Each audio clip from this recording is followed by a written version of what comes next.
Hello and welcome. I'm Dale Jarvis, the host of Listen Up, the NSO pre-show chat. And I'm delighted to have with us today Ofra Harnoy and Mike Herriott. Ofra, so excited to have you here tonight and as part of the Masterworks 2 concert. You're going to be performing Haydn's Cello Concerto in C major. Can you tell us a little bit about the piece?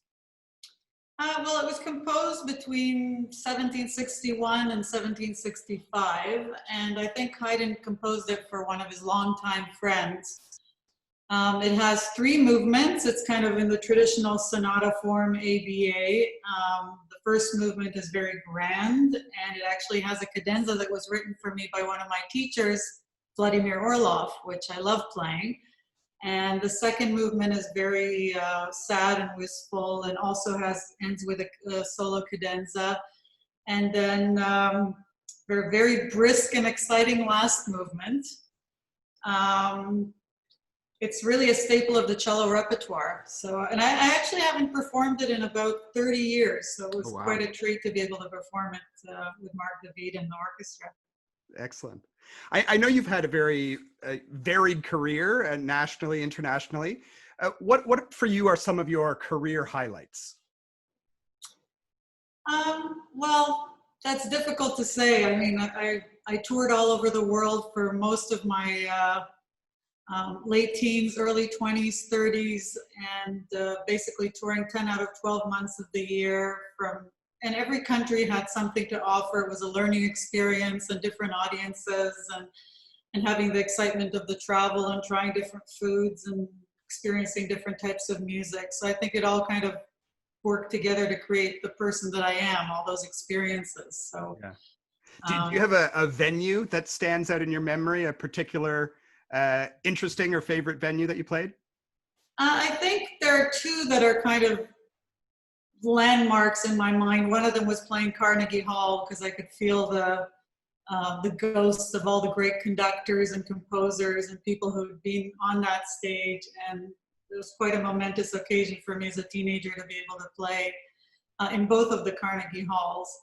And then I would have to say the Concertgebouw in Amsterdam, because it's one of those halls and one of the performances in my life where I remember everything being absolutely perfect, from the acoustics to the orchestra to the experience to the audience to everyone holding their breath in the silences. It was just one of those magic moments that stands out in all the tours and concerts of my career. Fabulous. You've recently put out a new album, On the Rock, which features some Newfoundland and Labrador music and some collaborations. Maybe Mike, can you tell us a little bit about the album and how it all came together? Well, it was an idea that was kind of born from the fact that we decided to move here. We came here for vacation in the summer of 2018, and in the time that we were here for 10 days. We actually bought our house during that vacation. We loved being here so much. I grew up here. I never really imagined that I would move back here for whatever reason, but the circumstances seemed perfect.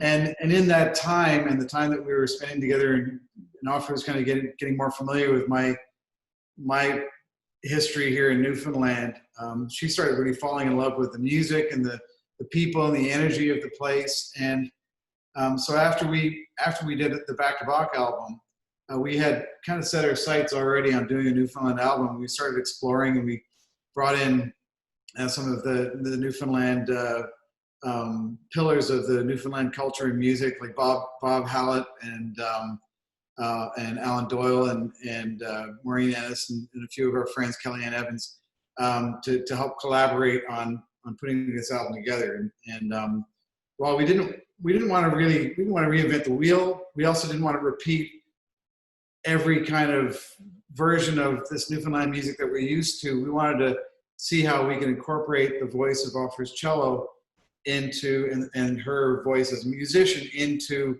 this music that we were gradually becoming more and more in love with. So paying respect to the tradition while being true to who we are as musicians was kind of a delicate balance, but I think we managed to succeed.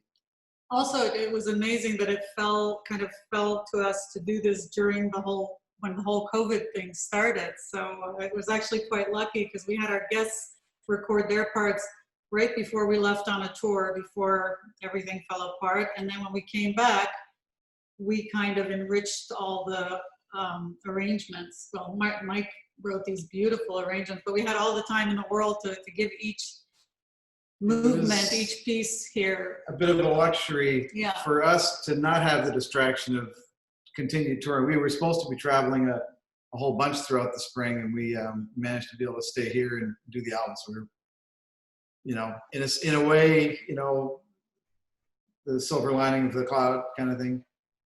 Yeah, I know, like the COVID pandemic has had a really profound impact, you know, not just on this season for the NSO, but on artists and musicians in general. And so it's interesting to hear, you know, that there is that kind of silver lining in it for you. What's next for you as we continue to navigate all this?